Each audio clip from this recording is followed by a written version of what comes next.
Първа човек да придобива умения, да ходи на курсове, да се учи, да се гримира, да търси правилните продукти, да експериментира. Всъщност в един момент на човек това му дотежава.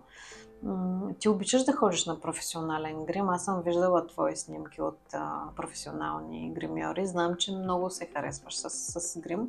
И всъщност ние направихме една версия за твоето аз без грим, която да не е в чак такъв контраст.